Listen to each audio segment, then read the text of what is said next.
You stand before the iron gate as if before a hush itself.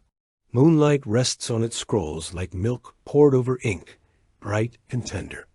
The metal is cool and freckled with age. Lichen maps cling like continents on a quiet globe. Beyond, the garden waits, breathing in a rhythm your body begins to copy. You lay your palm upon the chilled bar, and your eyes slowly loosen from the day dot. In daylight, your pupils were small, careful guardians against excess. Here, darkness invites them to open.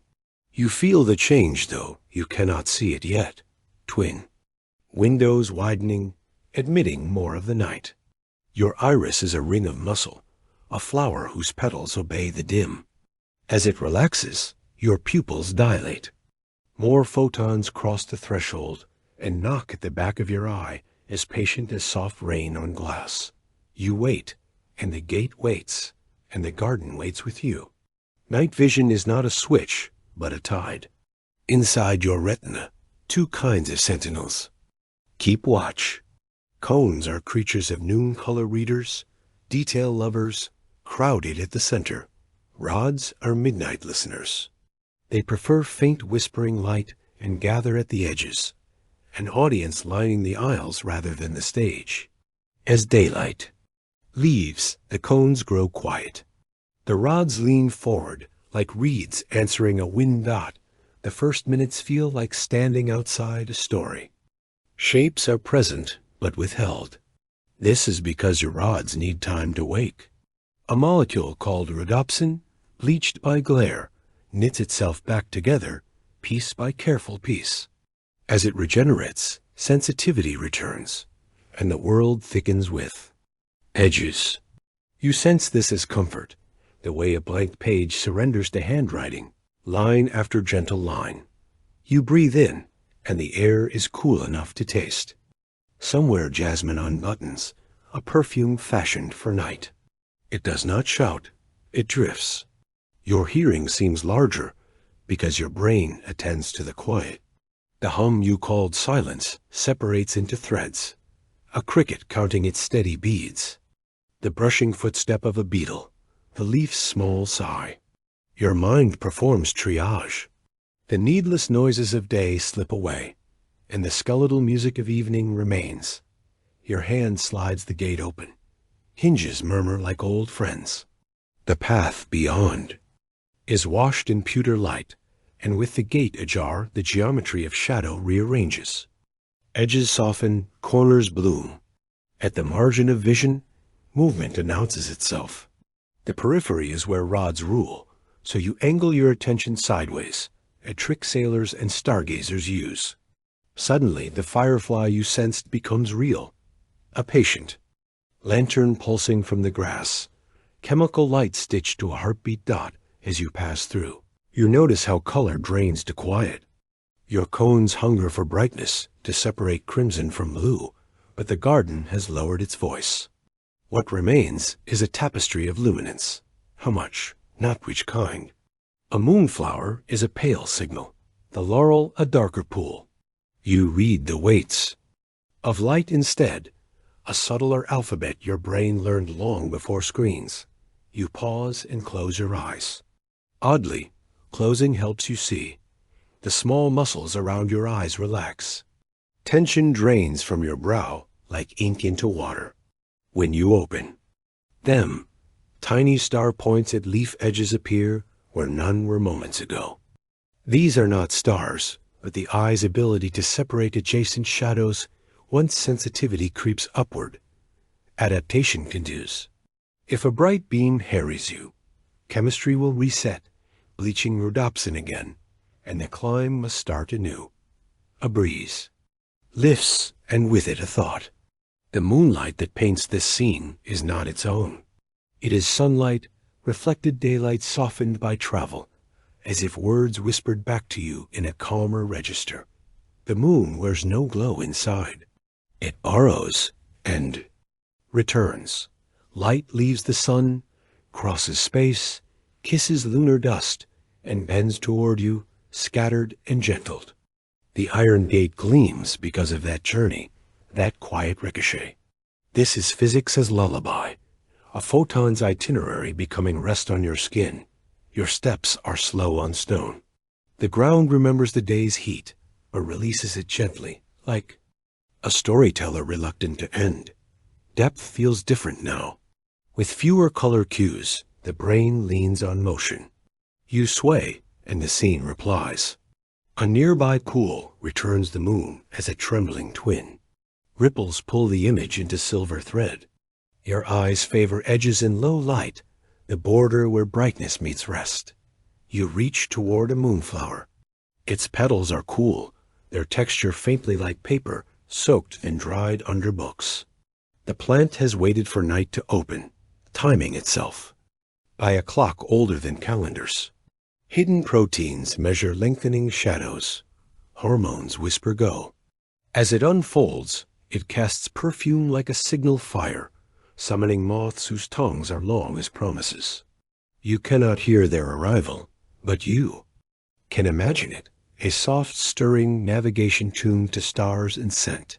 Your heartbeat slows. The autonomic tides ebb with safety. Darkness like this tells your brain stem that predators are far, and shelter is near-old messages encoded in bodies that once slept in caves and trees. Melatonin begins to rise as blue light fades. Your inner night grows thicker, gentle, inevitable. The gate behind you is a memory now, a rectangle swallowed by foliage. Ahead the path waits, a ribbon of quieter silver. You learn another trick of night, averted vision. When a faint cluster tempts your focus, you look slightly aside, allowing the rods to do their clever work. Details bloom at the edge rather than the center. It feels like learning a polite conversation with the dark do not demand. Invite, the garden responds. More fireflies. The outline of a bench, the arch of a fern. Your mind's noise lowers. Another degree, like a knob turning left with a soft click. Time loosens. There is no rush now, only a patient procession of understandings. You think of sailors dimming lamps, of astronomers veiling dashboards in red, of walkers who trust the moon to sketch dunes. You join that lineage, a student of shade. Cooler air tightens vessels near your skin, saving warmth for the core. You tuck your hands into your sleeves and feel the body practice thrift. The gate creaks once in the wind behind you, a quiet punctuation mark. You glance back and find what was stark earlier now softened, like punctuation turned to breath. The irons. Hard certainty dissolves into suggestion. Your visual cortex, receiving sparse data, fills gaps with memory and expectation. The brain is an artist in low light, sketching with few strokes what daylight would paint in many. You trust it, and you enjoy the ambiguity, the way not knowing makes space for rest. A moth passes close enough to move the air on your cheek. For an instant, its wings are mirrors, taking the moon and returning it as a shiver. Your eyes do not track color, but they catch the flicker, the on-off code of motion that night interprets beautifully. Somewhere, a small owl adjusts its perch, and the faintest feather sound threads through leaves. Your ears and eyes share the task. Together they compose a map. Here, safe. There, distant. Everywhere, calm. You are ready to walk. The first step inside the garden felt like entering a library after hours. Now the aisles are visible enough to choose. You keep your gaze soft, your breath unforced, your pace considerate. The science that rides with you is not heavy. It is a lantern shaded with cloth. It keeps enough light to move and enough dark to sleep. And yet a question grows as naturally as ivy. What is the silver that guides you when the sun is gone? What path does it take, and how does a stony, airless world polish day into such gentle night? You look ahead where the pathway pours like quiet metal between beds of waking flowers, and you feel the answer beginning to gather, a bright thread waiting to be followed. It asks you to keep walking by borrowed light. You step onto the narrow path, and the night seems to take your hand in soft hush. Moonlight pours like liquid metal along the stones, a quiet river that invites you to follow without hurry. Your shoulders loosen, and the world reduces to silver. And shadow, the simplest map.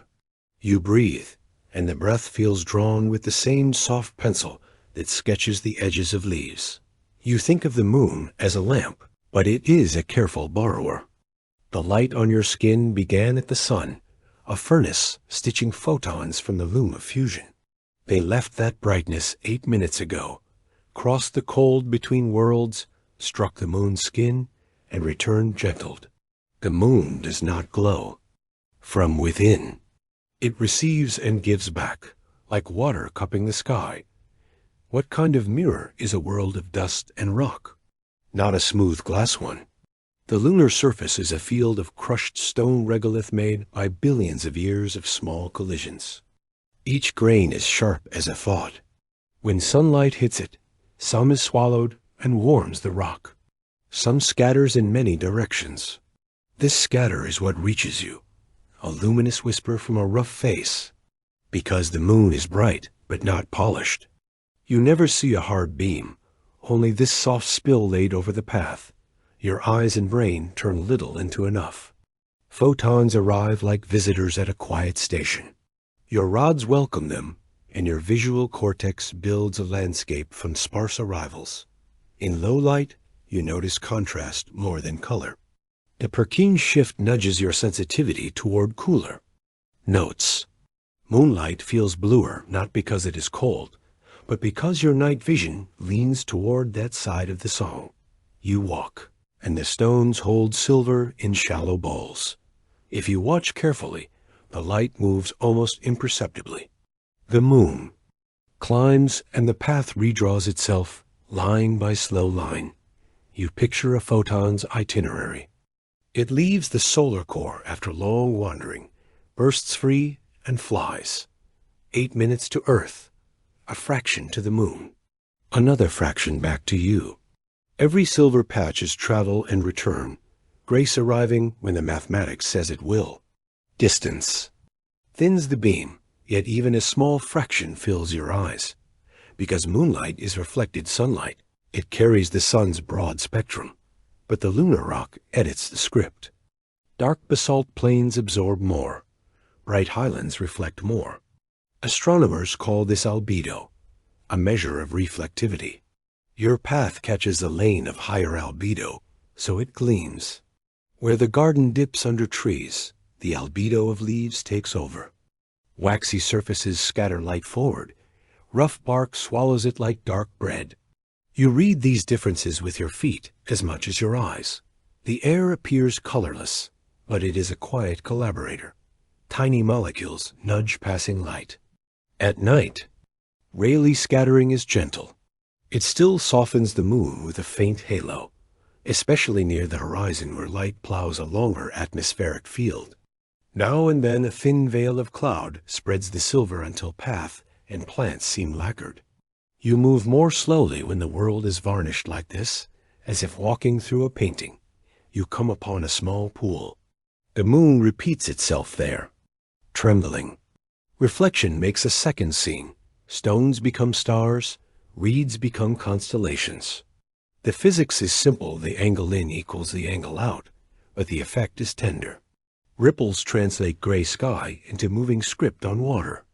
You watch until the surface stills and the writing becomes clear. Even in this hush, the light keeps telling you where you are. Your shadow shrinks and stretches, pointing you back to the source, as if reminding you to honor the lender. You turn, your palms upward, and find the thin bones softly inked. The hand becomes a lesson. Thinner places admit light, thicker places draw shadow.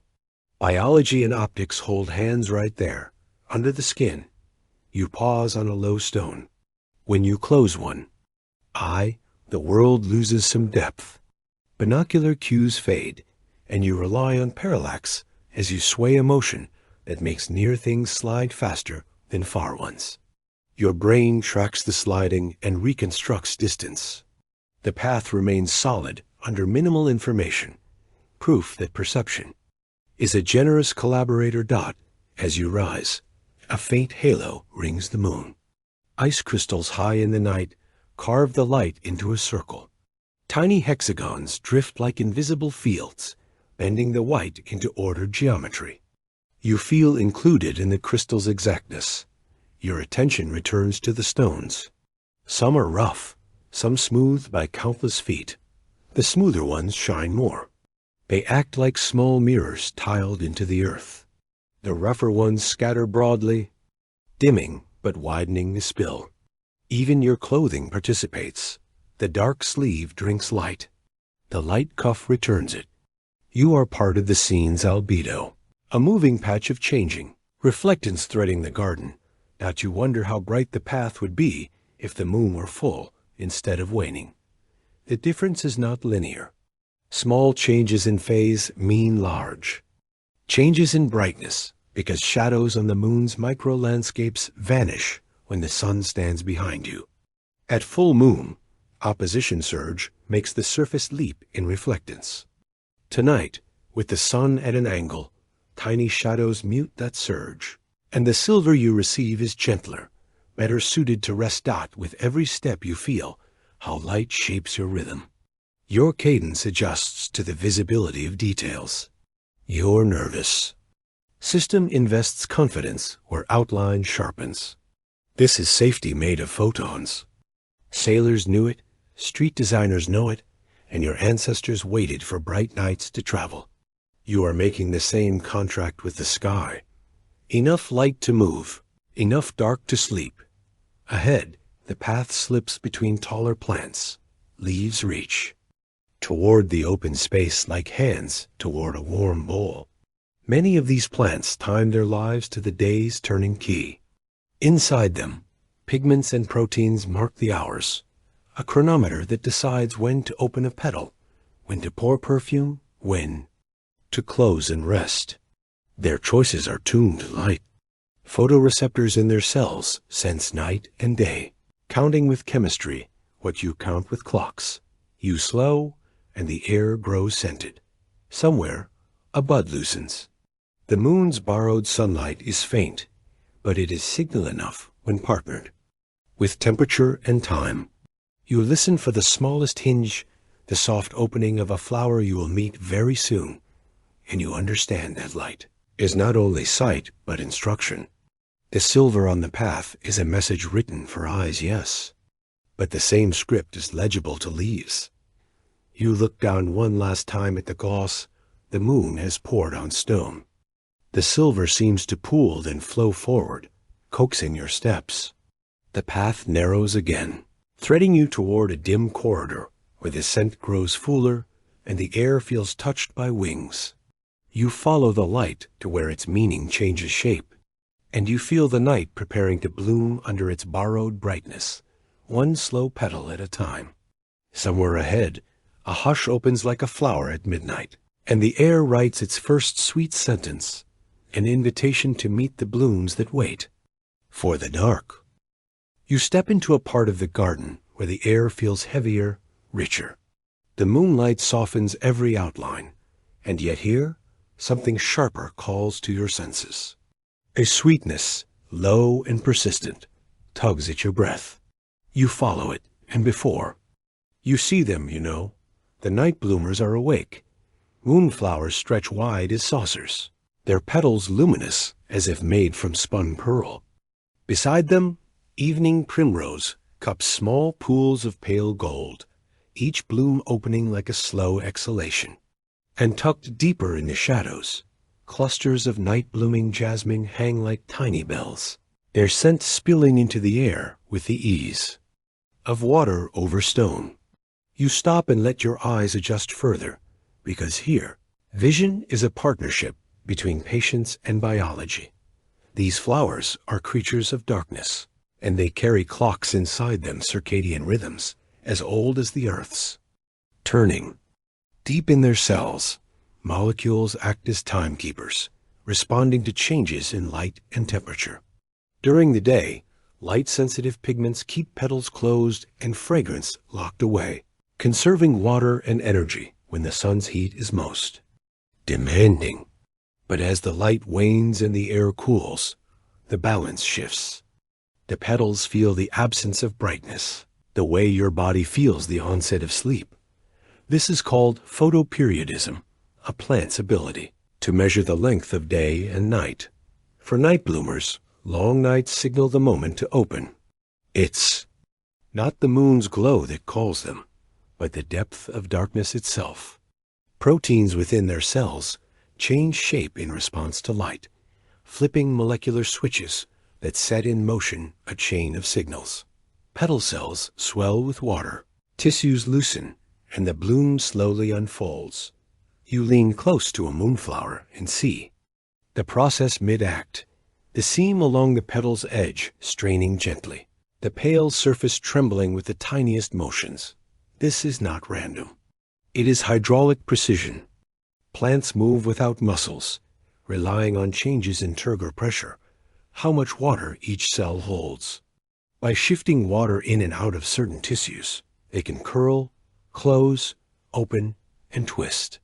It's the same principle that lets a mimosa leaf fold when touched, but here the change is gradual, too slow to notice unless you give it your full attention.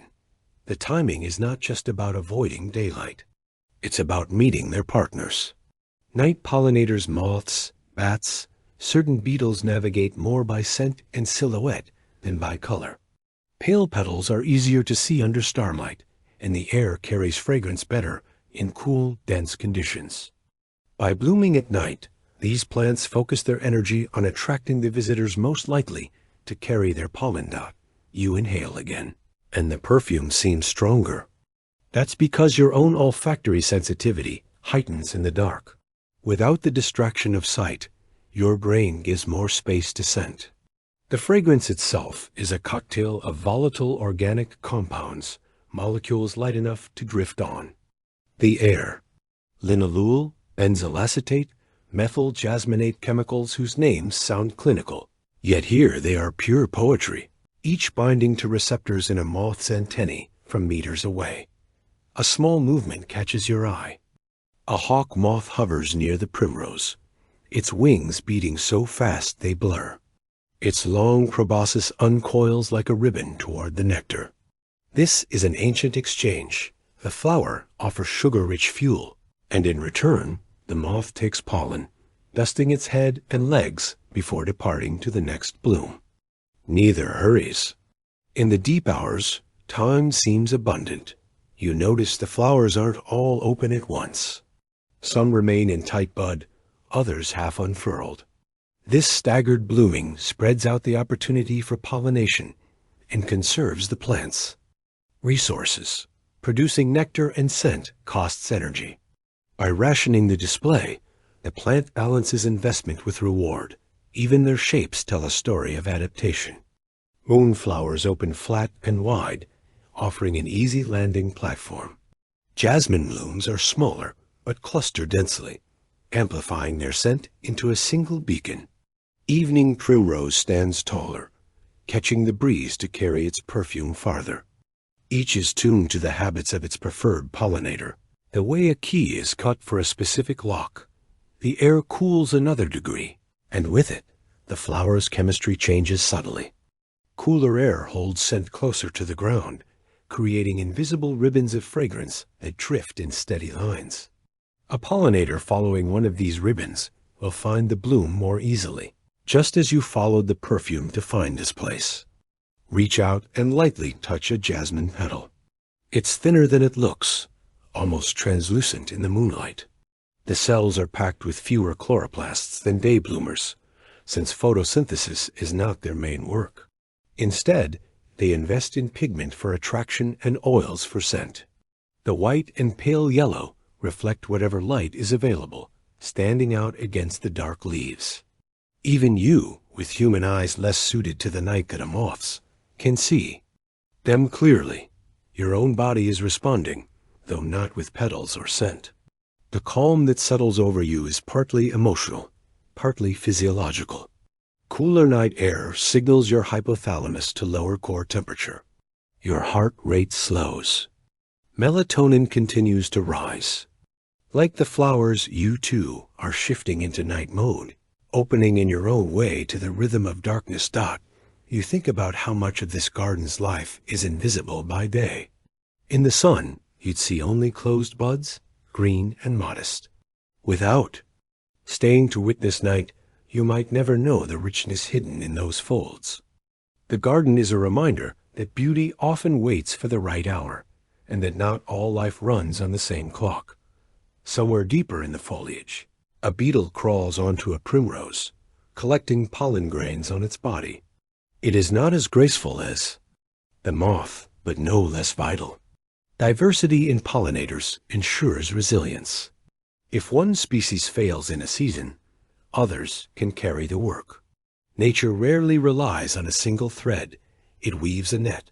You let your gaze drift upward. The moon peers through a gap in the leaves, and for a moment, the blooms and the light seem to be in silent conversation.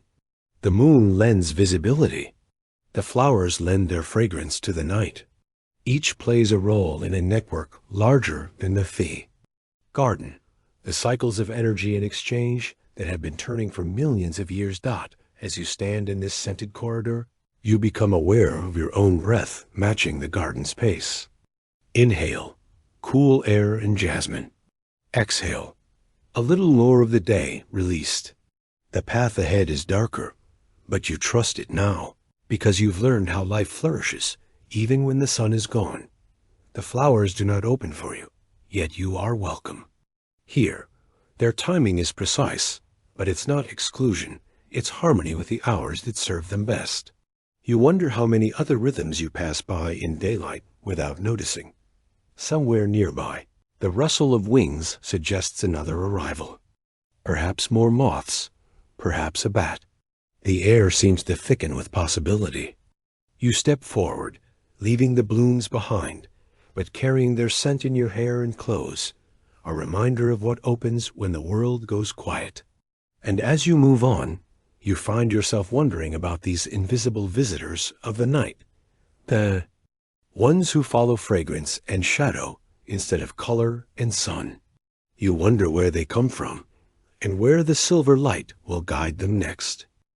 A flicker of motion drifts at the edge of your vision, quick but without hurry.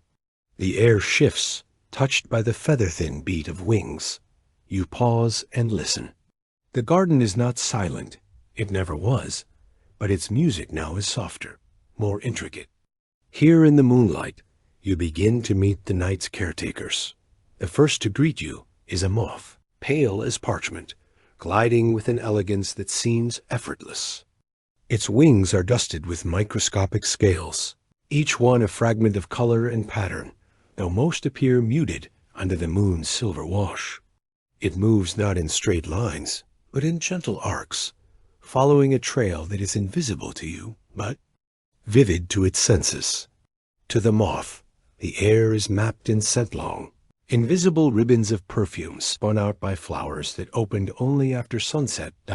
You watch as it hovers before a moonflower, wings holding it steady in place. From its head, a proboscis uncoils long, delicate, and impossibly thin, slipping into the bloom like a key into a lock. Nectar rises to meet it, and as the moth drinks, pollen grains catch on its body, ready to be carried to the next flower. It is a partnership refined over countless nights. The flower offers food. The moth carries the promise of new seeds. Farther ahead, you hear the brief, leathery sound of larger wings. A bat sweeps into view, quick and precise, its silhouette sharp against the stars. It is a nectar bat, small enough to hover near blossoms, large enough to travel far between them. Where your eyes struggle, the bat sees with its voice. Ultrasonic.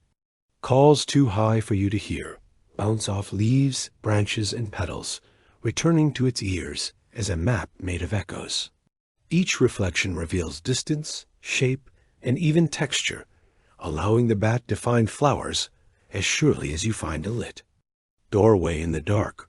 You notice how the bat's snout is long and narrow, perfectly shaped for dipping into tubular blooms. Its fur, too, will leave with a dusting of pollen. In this way, The bat is more than a night hunter. It is a gardener in flight. Closer to the ground, a slower, steadier movement catches your attention. A beetle, its shell dark and faintly iridescent, clambers over the broad face of an evening primrose. Beetles are among the oldest pollinators, having visited flowers for over 200 million years. Unlike the delicate work of moths, beetle pollination is clumsy, even rough. They chew petals, push through pollen, and sometimes break parts of the flower. But plants that rely on beetles have adapted, producing sturdier blooms and stronger. Scents that lure them in despite their heavy tread dot the air. Here feels thicker with life now that you know what to listen for. Each species has its own way of navigating. Moths follow scent gradients, bats rely on echolocation, beetles depend on touch and taste. To them, the night is not an obstacle but a canvas, painted in senses other than sight. You wonder how they avoid each other in this shared space, and the answer lies partly in timing. Different pollinators often keep different hours. Some moths arrive just after sunset. Bats feed during the deep hours. Certain beetles prefer the hours before dawn. This staggered schedule reduces competition and allows the garden to be tended. Almost continuously from dusk to morning. Above you, a bat dips low, catching not a flower but a small moth. Not every interaction is mutual benefit. Predation is part of the web too. Yet even this plays a role in the balance, preventing any one species from overwhelming the others. You think of how delicate this network is. If one pollinator vanished, the flowers that depend on it might fade too, and with them, the animals that feed on their fruits and seeds. The chain could unravel quietly, the way a thread slips from a weave. And yet here tonight, the chain holds strong, woven tighter by the steady work of wings and feet. The moon shifts behind a thin cloud, and the scene changes again. Shadows deepen, and the moth you were watching vanishes into the dim. The scent of jasmine sharpens as the cooler air presses it closer to the ground. Somewhere in the dark, the beetle continues its slow harvest. You feel an odd kinship with these creatures. You, too, are moving by choice through a world designed for someone else's waking hours. You, too, are guided by signals others might miss. And you, too, are part of the garden's quiet story. Now another presence, the flowers might register in their own way, by the warmth of your breath, the vibrations of your step. A faint breeze stirs the plants, and the fragrance shifts again, carrying with it the faintest brush of wings as a moth passes behind you. It does not pause, does not startle. It simply continues its route, as if following an old memorized map. The garden feels larger now, not in size but in depth. You sense layers you couldn't before. The top layer of scent and shadow, the middle layer of movement and sound, and underneath it all, the root-deep layer of connection. The flowers give, the pollinators carry, and in this exchange, the garden keeps its promise to return each year. You linger in the stillness after a bat passes overhead one last time. The air seems to hum without sound, the way a room holds music, even after it's gone. The work of the night pollinators will continue whether you stay or not, but for this moment, you are witness to it. And that feels like a kind of belonging. As you step onward, the scent grows stronger, almost visible, curling in the air like threads of light, and you begin to wonder how flowers weave such invisible messages, and what stories those fragrances tell. The path draws you toward a pocket of stillness, yet here the air feels alive. It clings softly to your skin, filled with a sweetness that moves without sound. You stand in it as though standing in a tide, surrounded by an invisible ocean of fragrance. It is not a single note, but a chord layers of floral, green and honeyed tones, each shifting as you breathe. Fragrance is a kind of language, and the garden speaks fluently. You cannot see the words, but your body senses them, tiny chemical messengers floating from bloom to air. They rise from the petals in the cool of night, drifting outward to find their listeners, the moths, the bats, the beetles, and sometimes you. Plants create these perfumes in minute factories within their cells. Deep inside, metabolic pathways build molecules known as volatile organic compounds, light enough to slip into the air, complex enough to be recognized from far away. Linalool, giving soft floral notes. Benzaldehyde, with almond sweetness. Methyl. Salicylate, carrying a minty edge. Each has a role, a target, a reason for existing. This is not random beauty.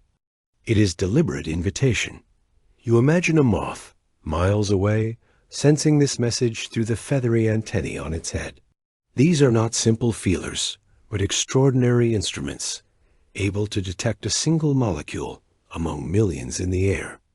When the right scent touches the right receptor, it's like the first note of a remembered song. The moth turns and begins its journey toward the source.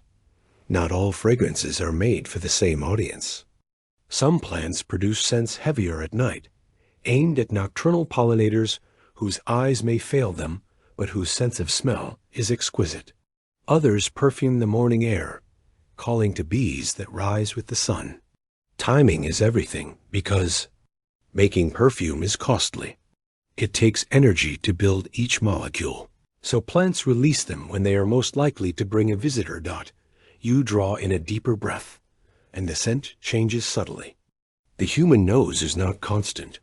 It adapts quickly.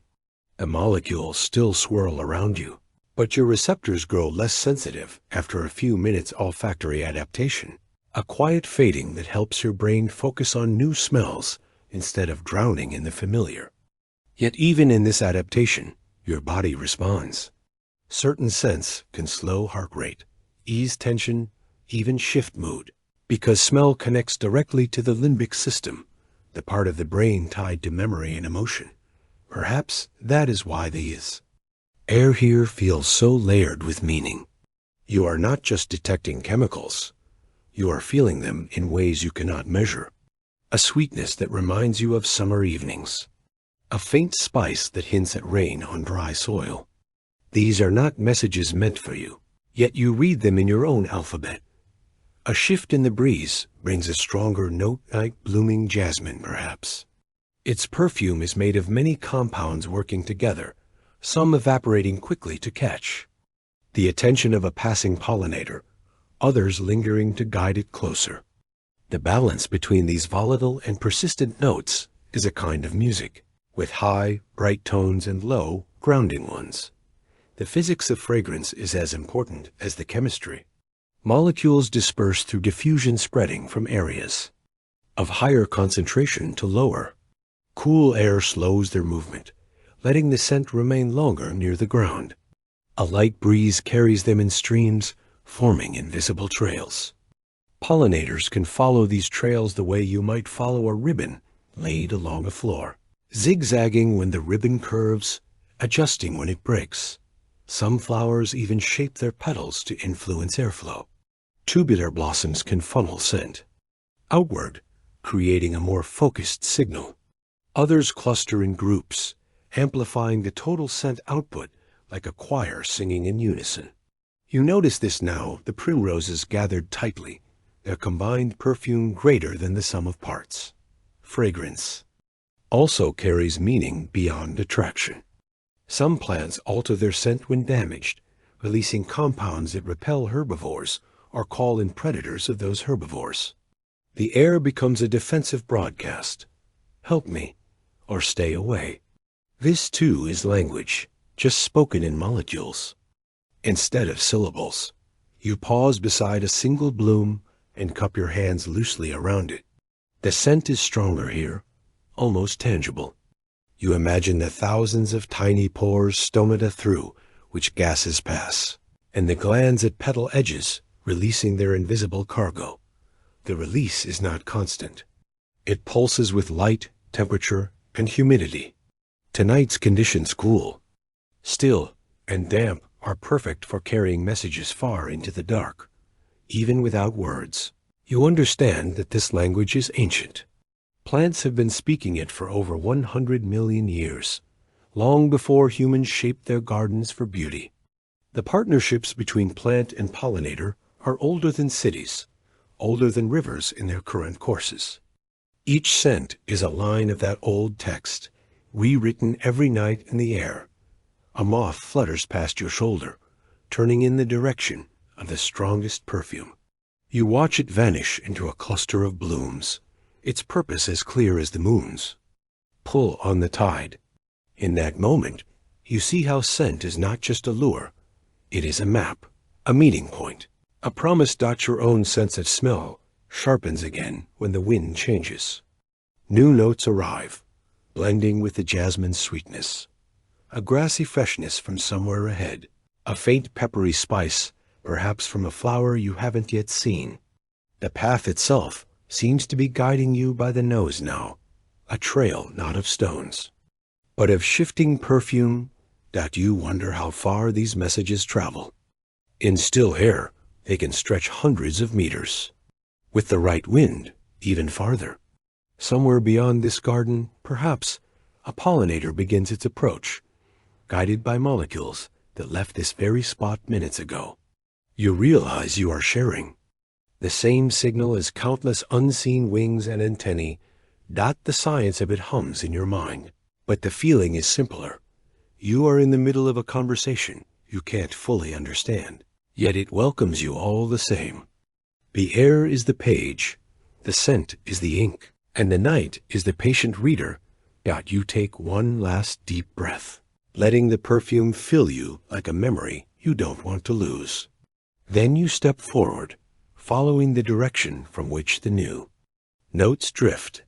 Somewhere ahead, there is more to learn, not just about how scents travel, but about how light itself shapes what can and cannot be seen in this shadowed world. And as the perfume fades behind you, you begin to notice the way the garden shifts in tone, how in darkness, colors dissolve, and the world begins to speak in shades you've never seen. You pause where the path narrows and feel the garden hush, as if holding its breath. To your eyes, everything resolves into tones of charcoal and pearl, leaves as slate, petals as quiet milk, the sky a deepening well of blue. Yet you sense this is only one version of the night.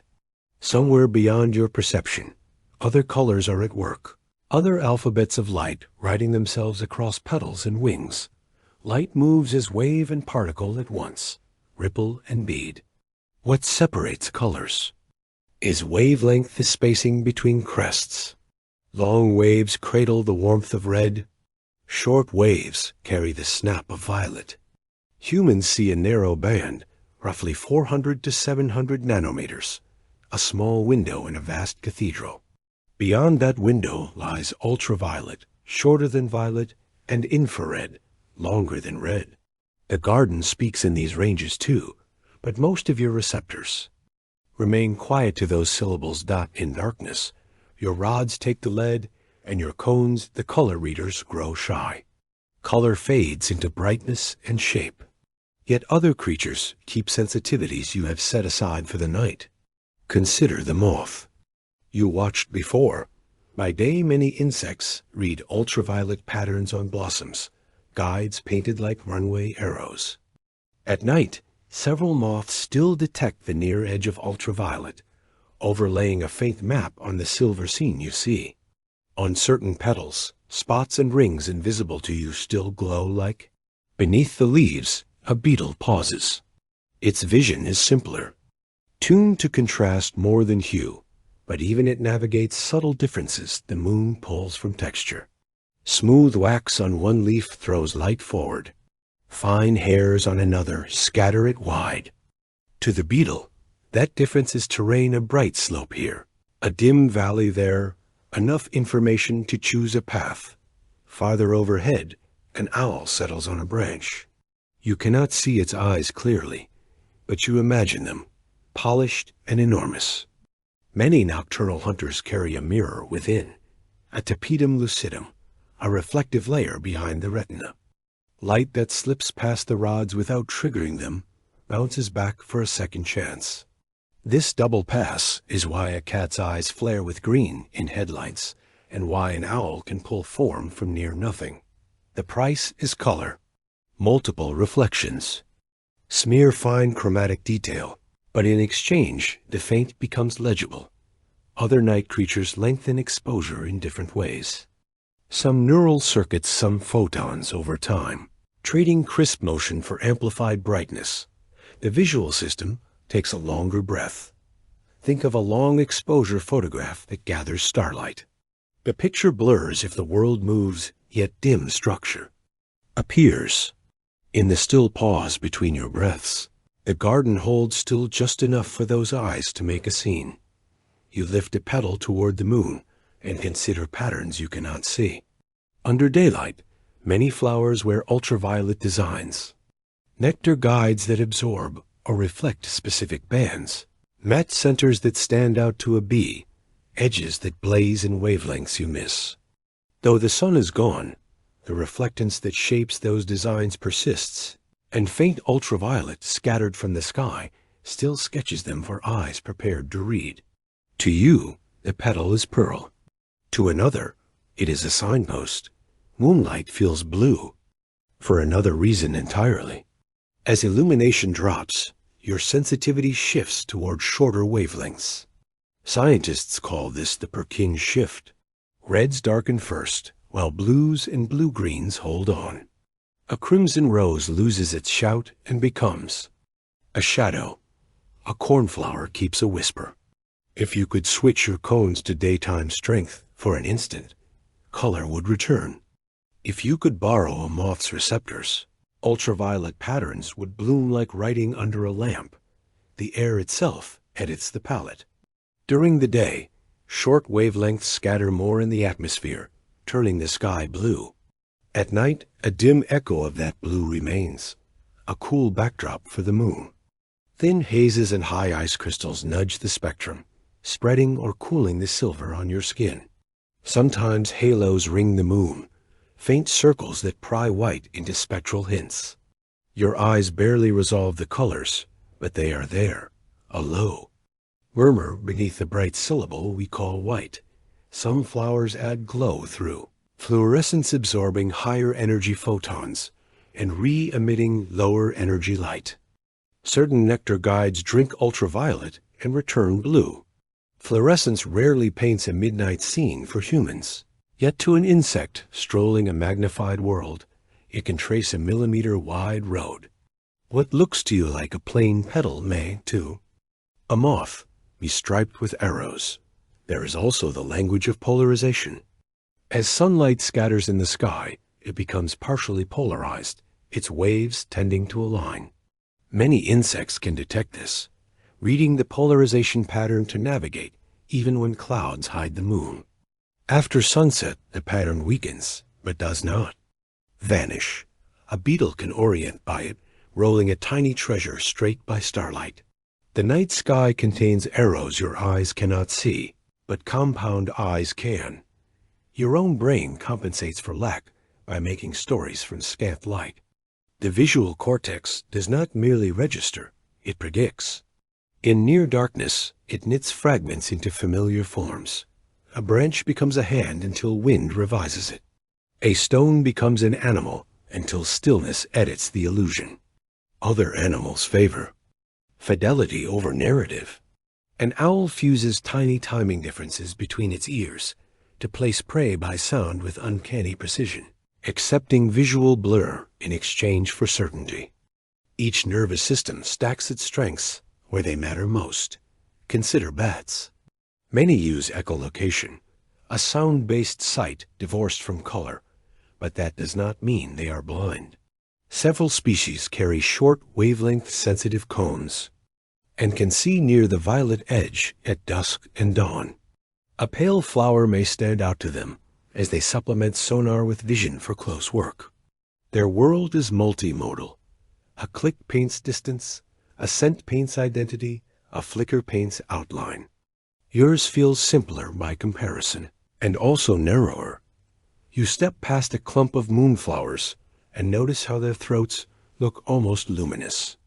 The petal tissue reflects broadly, minimizing heat by day and maximizing visibility by night. What you call glow is efficient reflectance. What a moth sees may be a beacon edged in ultraviolet contrast. Even the veins carry meaning. Plumbing. For nectar that also traces lines a visitor can follow. Form serves function, and function becomes a sign. Sometimes the night writes in true light. Fireflies craft their own greenish stars by mixing luciferin with oxygen in an enzyme-lit reaction.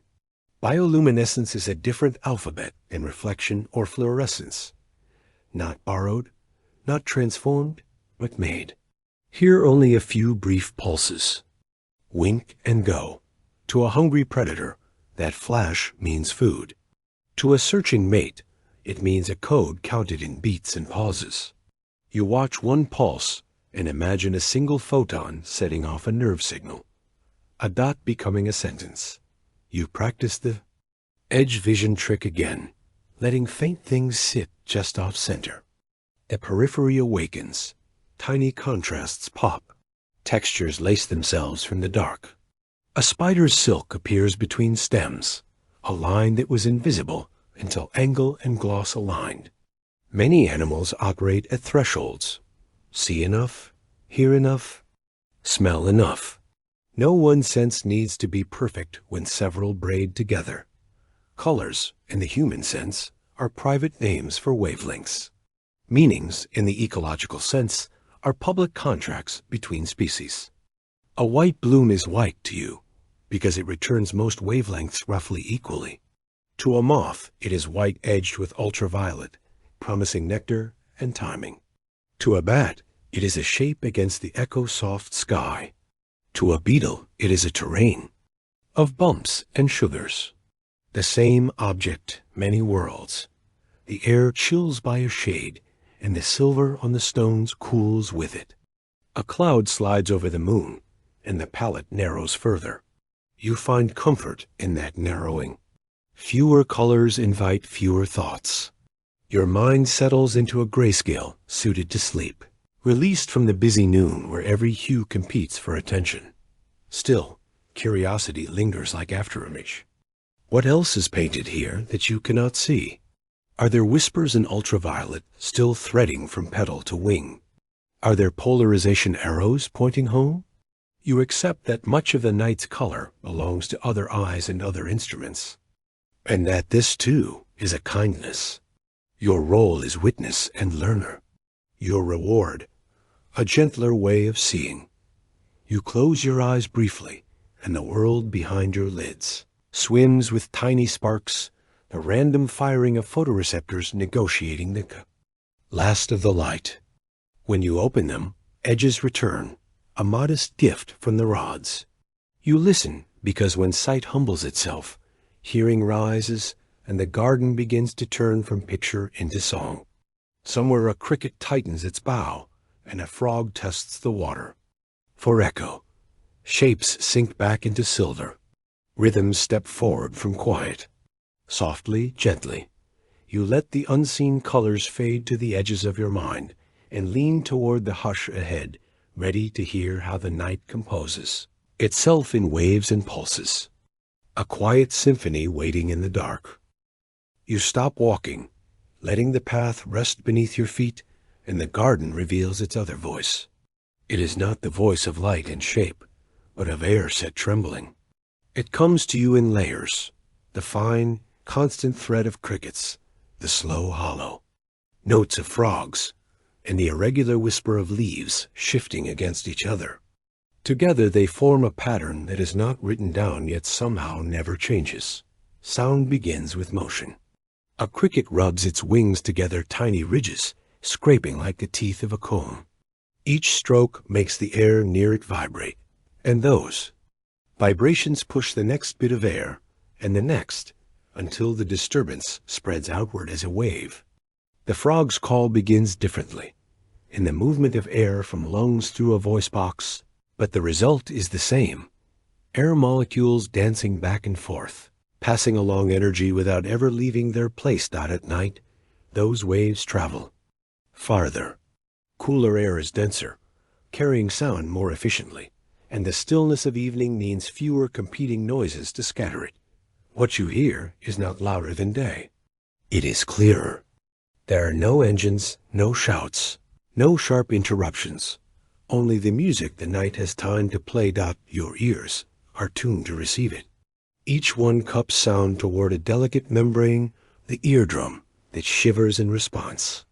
Those shivers pass to three small bones, the hammer, the anvil, and the stirrup, the smallest in your body, each one amplifying the movement. Then the vibration enters the cochlea, a spiral filled with fluid and lined with tiny hair cells. Each cell bends in response to a particular frequency, sending signals to your brain. It is here that vibration becomes perception, and perception becomes meaning. The crickets keep to a steady tempo, a metronome for the garden. Your brain finds comfort in their rhythm. Humans are pattern-seeking by nature. Repeated, predictable sounds help the nervous system settle. It's part of why a lullaby soothes, why rain can make you drowsy, why the sea's rolling surf slows. Your breath, your heartbeat, your breathing, and even your brain waves can align with the pulse of what you hear, a gentle form of entrainment that calms the mind. Frog's call interrupts the cricket's pattern just enough to keep you listening. It is deeper, rounder, resonating through its vocal sac like sound in a hollow drum. Low frequencies carry especially well at night. They bend around obstacles instead of being blocked by them. A single croak can ripple across the garden pond, touching the edges before fading. The leaves join in not through intention, but through physics. A breeze runs its fingers through them, each leaf vibrating at its own pitch. Some are broad and slow, making a deeper rustle. Others are small and quick, whispering at the high end of your hearing. Together, they create a wash of sound with no clear beginning or end, a texture rather than a melody. You realize that this quiet symphony is not just for you. The cricket's steady rhythm is a territorial claim, letting others know its place without the need for a fight. The frog's call is an invitation, carrying across water to reach a mate. Even the leaves play a role, masking the approach of small animals or warning of a predator's passing. What is music to you is survival to them. Some of what you hear comes not through your ears at all, but through your skin and bones. Very low vibrations, below the range of hearing, can be felt as a faint pressure, a shiver in the chest. These infrasounds are rare here, but in other landscapes, they come from ocean waves or distant thunder, and they can change mood without your conscious knowing. You close your eyes, and the garden grows larger. Without sight, your mind builds. A map from sound alone. A frog is ahead and slightly to the right, near water. The crickets form a ring all around you, their volume rising and falling as individuals turn toward or away from you. The leaves whisper from your left, suggesting a tree above. You are not guessing. Your brain triangulates each source by the slight difference in arrival time between your two ears. Why does this make you feel safe? Perhaps because the sounds do not surprise you. The cricket's chirp is steady. The frog's croak is known. The leaves return to stillness after each breeze. In the deep history of your nervous system, such predictability meant there was no immediate threat. And so your muscles loosen, your breath deepens, and the night song becomes part of your own body's rhythm. There is also something in the frequencies themselves. Human hearing is most sensitive to the range where speech lies, between roughly 1,000 and 4,000 hertz. The cricket's chirp sits near this range, lighting up the same pathways that decode voices. The frog's call dips below it, grounding the soundscape. Your mind treats this blend like a conversation between familiar tones, a dialogue that needs no translation. You wonder how this would sound to other creatures here. A bat, for instance, might hear little of it, its ears tuned instead to its own high-pitched calls and the echoes that return. A moth might sense only the frog's deeper notes, avoiding its hunting ground. The garden's soundscape is layered differently for every listener, each taking what matters from the same shared air. A longer breeze drifts through, and the leaves hush the rest for a moment. You notice the pause, the way an orchestra might pause before the next movement. Then, as if on cue, the crickets begin again, the frogs answer, and the night resumes its gentle weaving. You realize you have been standing still for many minutes, yet it does not feel like stillness.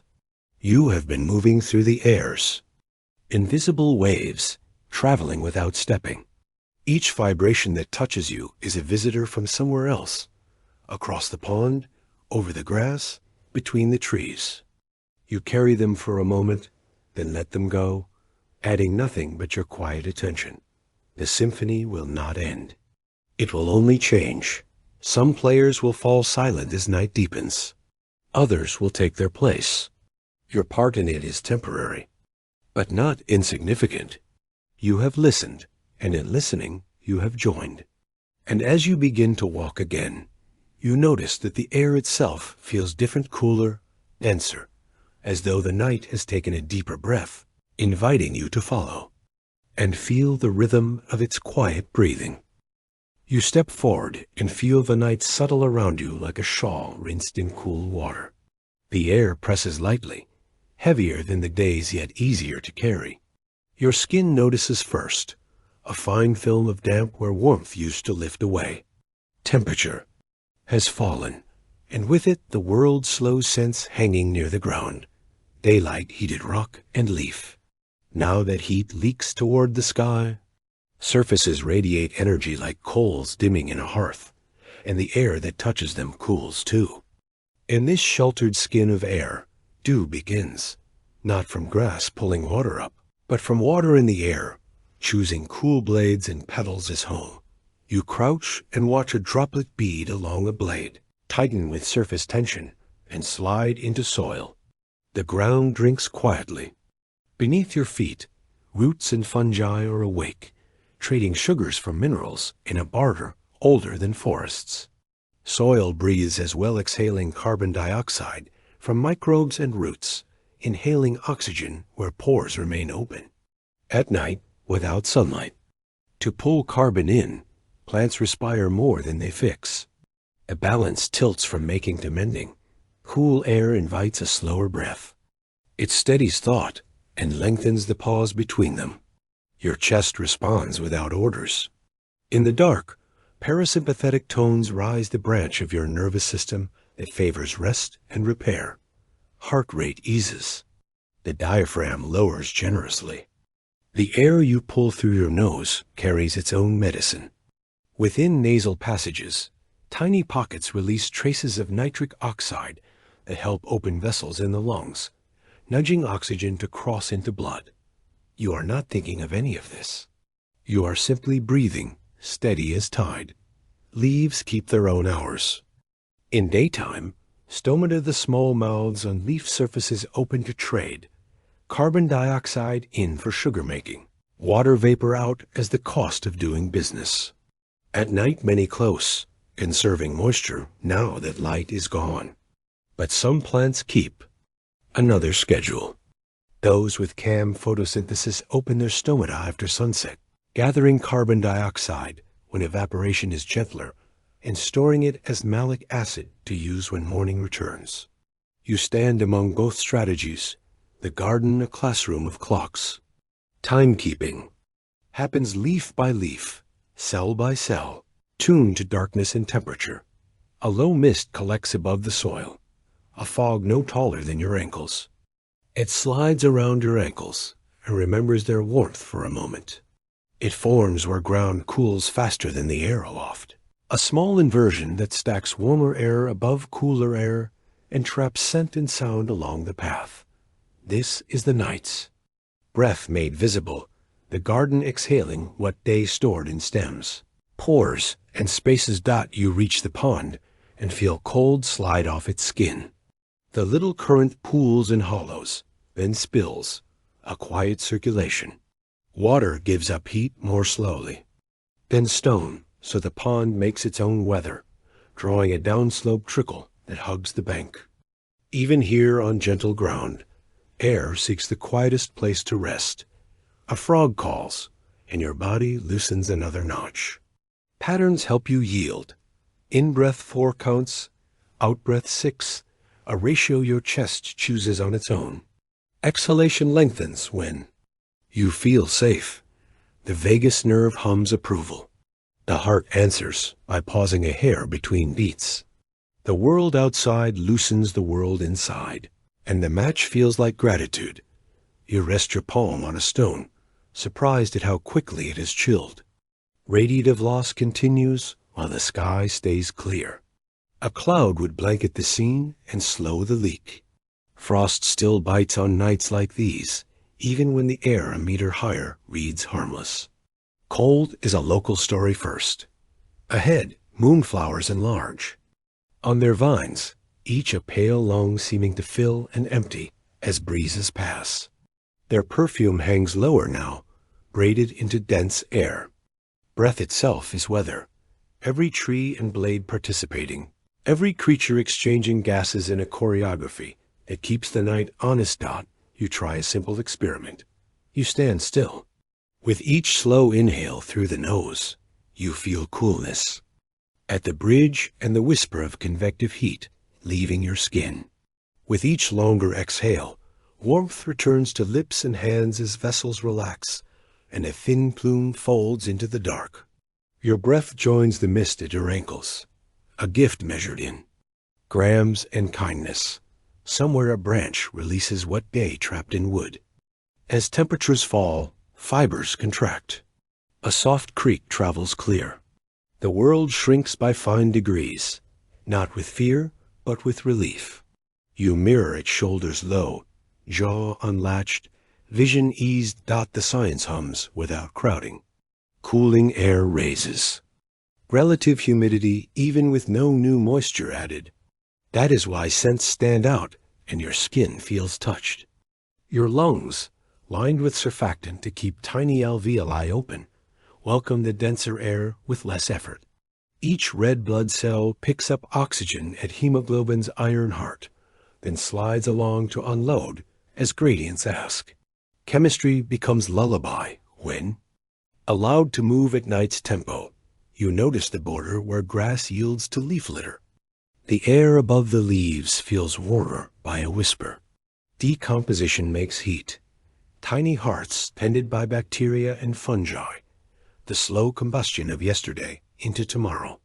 Kneel, and your cheek would know it 1/2 degree, perhaps enough to tip a beetle's root or thaw a pollen grain. Even in cooling, the garden holds pockets of gentle fire. A breeze arrives from the pond again, this time scented with iron and stone. It slips into your lungs and leaves you lighter, as though exhaling more than you inhaled. Perhaps you released a small ache with that breath, a knot that did not belong to the body, but had taken a chair there. Night makes such trades easy. The cooler the air against your skin, the more clearly you hear your own quiet. You tip your head back and watch your breath ghost in the moonlight, a ribbon you could almost catch. For a heartbeat the plume is visible, then it thins and is gone. You think of all the breaths that have joined this garden, the animals, the people, the years, and how air is a commons forever shared. You inhale again, and the gift returns. Path rises slightly, lifting you into drier air above the mist. Here, leaves move more freely, and sound brightens. You sense the boundary layers you are passing through, like thin, invisible curtains, cool to cooler, still to stiller, each with its own small weather. Your body reads them as mood, but a thermometer would read them as fact, somewhere beyond. The canopy, a draft you cannot feel, is building. As the earth turns, warmer currents aloft slide and twist. Tiny rivers of air tug high ice clouds like fingers at silk. If a veil crosses soon, radiative chill will soften, dew will pause. The night will lift a little. You listen, knowing you cannot hear the sky, and yet sensing change the way skin senses light through closed lids. You breathe again slow, even, trustful, and the garden answers with its layered exhale. Soil, leaf, pond, and you, sharing one. Long, patient breath. And when you look up through the gentle haze, small fires appear between the leaves, stars you can almost touch, inviting you to follow their quiet paths across the dark. You pause beneath the canopy, your breath quiet in the cooler air, and tilt your head back. Between the weave of branches and leaves, fragments of sky appear, small windows into something boundless. Through them, the stars scatter in clusters and singles, each one a pinprick of light set against the ink of night. Some twinkle faintly, others burn steady, and all of them seem impossibly far, yet somehow intimate, as if they have been watching you for a long time. The light you see now began its journey long before you stepped into this garden. Some of those photons left their stars hundreds, even thousands of years ago, crossing the empty dark with nothing to slow them. Light travels at nearly 300,000 kilometers per second, a speed beyond imagining, and yet the distances between stars are so great that even at this pace, years pass before their light arrives here. A single light year is almost 10 trillion kilometers. Number too large for the mind to hold all at once, yet here in the garden, it resolves into something simple, a glimmer slipping between two leaves. The stars themselves are not all the same. Some are hot, blue-white giants burning through their fuel quickly. Others are smaller, cooler, glowing in softer oranges and reds. Your eyes, tuned now to the dimness, pick out only a fraction of the colors. Many appear white because your rods, the night-seeing cells in your retina, are more sensitive to brightness than hue. But the physics behind each glow is a song of atoms, hydrogen and helium fusing under immense pressure, releasing energy as light and heat, the same process that powers the sun. A breeze stirs the branches, and the pattern of visible stars shifts. You catch sight of a familiar arrangement. Orion's belt, 3 stars in a straight line, bright enough to pierce even the small veil of leaves. Ancient peoples around the world saw these same 3 points and folded them into their own stories. In Greece, Orion was the hunter. In parts of Africa, these stars marked the start of planting seasons. In some Pacific traditions, they were navigational guides, telling sailors when to set out across vast waters. This thought makes you still. The light above is not only ancient in age, it is ancient in relationship. Humans have been looking upward and naming patterns for tens of thousands of years, mapping their own lives onto the slow, predictable drift of the night sky. Stars became calendars, compasses, and companions. The stories were not just entertainment, they were survival, passed in whispers by firelight, carried in memory across generations. You let your gaze wander to a patch of sky where the stars are fainter, more scattered. Here, the distance is even greater. Some of those points may already be gone, their stars having burned out or exploded into supernova, leaving only the echo of their light. When you look at them, you are seeing the past. It is a form of time travel, not in body, but in vision. Your eyes are small time machines, gathering moments from across the galaxy into a single instant. The air between you and those stars is not truly empty. It holds traces of dust, gas, and microscopic particles that scatter light, sometimes dimming it, sometimes tinting it. The slight shimmer of starlight, the twinkling you see, is caused by Earth's own atmosphere, bending and refracting the beams as they pass through layers of air at different temperatures. Without this living, moving veil of air, the stars would burn steady and sharp. Astronomers use telescopes in space to escape that distortion. But here in the garden, the twinkle feels alive, as if the stars themselves are breathing. You focus on one bright star, imagining the journey of its light. It began in the star's core, where fusion created photons. Those photons bounced inside for thousands of years before escaping into space, zigzagging through the star's outer layers. Once free, they traveled across light years without pause, crossing the cold vacuum where there is no wind, no sound, no friction-only momentum. Then tonight, they met the thin shell of Earth's atmosphere, were bent slightly by molecules and temperature gradients, and finally touched your retina. In that moment, their journey ended, and their story became yours. Not all the light you see comes from stars within our galaxy. A smudge of faint light might be the Andromeda Galaxy, home to 1 trillion suns. Its glow so dim that only on the clearest nights can you see it without aid. Its light has been traveling for more than 2 million years. When it left, early humans were just beginning to use stone tools, and no one yet had words for the sky. Now you stand here, breathing under these leaves, catching that ancient glow. In your eyes, the leaves themselves frame the sky in shifting mosaics. They filter some light, reveal others, and sometimes split a single star into a tiny burst. If you unfocus your eyes slightly, you see the canopy as a living border to the infinite, your own small horizon within a larger one. The movement of the branches reminds you that while the stars seem fixed, both you and they are in motion. The earth turns beneath you, carrying you eastward at hundreds of meters per second. The stars rise and set because you are riding a sphere.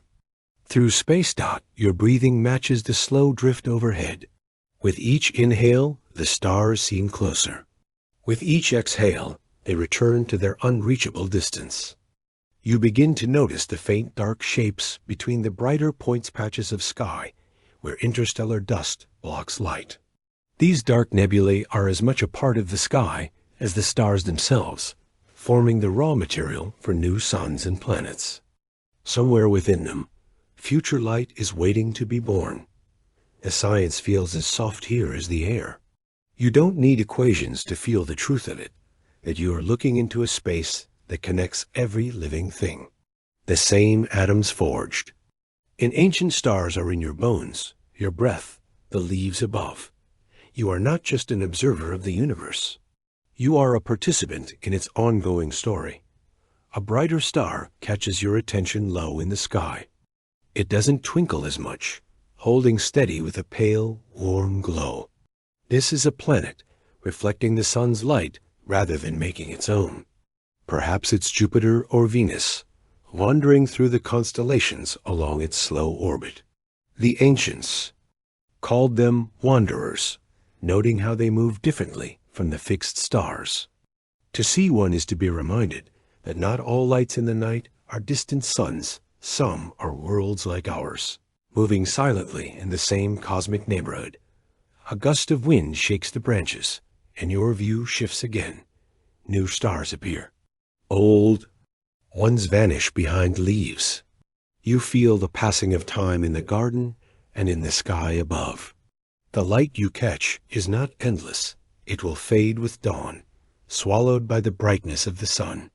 But for now, the stars hold their ground, steady beacons in the slow river of night.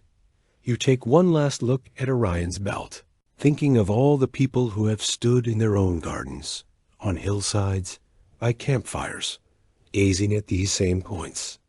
You are part of that lineage now, another quiet watcher, adding your moment to the long chain of moments stitched across human history. The canopy closes slightly as you move forward, the stars shrinking back to smaller glimpses. Yet you carry them with you in the afterimage behind your eyes, their light still traveling inside your mind. The path beneath your feet seems to mirror the constellations above, each stone a point, each step a connection. And as the leaves close over you once more, you feel the stars still with you, like a map folded in your pocket, guiding you toward the heart of the garden, where the deepest stillness waits. The path curves inward until you find yourself in a small clearing. Here, the air feels heavier with quiet, as if every sound has decided to pause before crossing this space. You stand still, and in that stillness, you notice something you're Breathing has matched the garden's. Slow, unhurried, complete. The heart of the garden does not beat with petals or water. It beats with rhythm. You realize you carry one too, an internal clock measuring light and dark. Scientists call it the circadian rhythm, a cycle roughly 24 hours long, synchronized to the turning of the earth. Your eyes take in the moonlight, your skin senses the coolness of night, and deep inside, your brain records these signals. The master clock tucked into a pair of tiny structures called the suprachiasmatic nuclei. Translates them into instructions for the rest of your body. Daylight is the clock's loudest cue, but darkness is its most persuasive. In the absence of sun, your pineal gland begins to release melatonin, a hormone that whispers to every cell, it is time to rest. You felt it before, your eyelids growing heavier, your thoughts softening at the edges. It is not sleep itself, but an invitation toward it, an opening of the gate. The garden's quiet magnifies this invitation. There is no rush here, no glare to fight against. Every step you've taken tonight has been a slow alignment with this moment, a letting go of the day's crowded rhythms in favor of the night's longer, smoother waves. You feel them now, not just in thought, but in bone and breath. You lower yourself onto a stone bench, the surface cool but not unkind. Above you, branches frame pieces of sky, and the faint scent of night flowers still drifts. You are reminded that the work of the night is not absence, but repair. While you sleep, your brain will sift through memories, strengthening some, gently letting go of others. This memory consolidation is a quiet gardener's task, trimming, pruning, planting. For the seasons ahead, your body, too, will keep busy in its rest. Cells will divide and replace, muscles will knit microtears, and your immune system will refine its defenses. Even your heart benefits, using the slower pace of sleep to recover from the steady demands of waking hours. None of this feels like work as you sit here. It feels like surrender, like trusting the garden to grow in your absence. Dreams will come, as they always do. Their colors and shapes may feel strange, but they are part of the night's work too. In the rapid eye movement, REM stage, your brain's activity mirrors wakefulness, yet your body is still, guarded by temporary paralysis. It is as if the mind steps into another part of the garden, a place where pathways can be tested, fears can be met safely, and creativity can wander untethered. The garden around you mirrors this layering of sleep. Some plants here have folded their leaves for the night, conserving moisture and energy. Others, like the moonflowers, remain open, still drawing in their pollinators before dawn. Rest is not a single uniform state. It is a sequence of changes, each one serving its own purpose. Your body follows the same pattern, drifting through light sleep, deep sleep, REM, and back again in cycles, each essential in its own way. You take in another slow breath and feel the coolness spread through. Your heart beats with a steadiness you didn't notice earlier, the kind that comes only when the body knows it is safe. This is what the parasympathetic nervous system is built for, lowering the guards that daylight requires, inviting repair. The garden has been teaching you this since you stepped inside. You realize that the stillness is no longer just in the air, it's in you. The insects hum at the edges, the leaves breathe overhead, and your own thoughts have grown as spacious as the clearing itself. There is room now for sleep to enter, should it choose to. You think about how you will carry this with you beyond the garden. You can't bottle the scent of jasmine exactly as it is now, nor keep the moonlight in your hands. But the rhythm, the slow inhale, the slower exhale, the measured drift toward rest you can take with you. The science of sleep is not bound to this place. It lives in every dusk you meet, every moment you choose to dim the lights and let your body follow its ancient pattern. The bench beneath you feels warmer now, shaped by your presence. Your eyes grow heavier. You imagine the path back to the gate, but it feels farther away than it is, as if time here has stretched to fit your breathing. You picture the way melatonin will keep rising for hours yet, opening the gates to deeper stages of sleep. You picture your brain's networks quieting their chatter, like lights winking out one by one in distant rooms. The garden does not demand you stay, but it also does not push you out. It trusts you to return to remember that. Stillness is not the absence of life, but the balance of it. You look around one last time, the shapes of leaves against the dim sky, the faint glisten of dew beginning to form. The dark soil breathing under everything dots somewhere beyond the trees. The iron gate waits. But as you rise and begin to walk, you understand it differently now. The gate is not a border. It is a marker between one kind of rest and another. Inside the garden, you have been awake and quiet. Outside, you will be quiet in sleep. Your steps are slower now, not from reluctance, but from reverence. The path remembers your feet, and the air you leave behind is folded back into the garden's breath. Ahead, the outline of the gate begins to take shape, but you feel no rush to meet it. And as you move toward it, you realize the garden has gone nowhere. It sleeps inside you now, and will open its gate again each time you close your eyes. And now, as our story gently fades, I want to thank you from the bottom of my heart for spending this moment with me. Your presence here means the world, and your support helps me create even more peaceful journeys. Just for you. If this helped you rest, please consider liking, subscribing, or simply coming back tomorrow night. Until then, stay cozy, stay kind, and may your dreams tonight be soft, serene, and full of wonder. Good night, my friend. With warmth, David.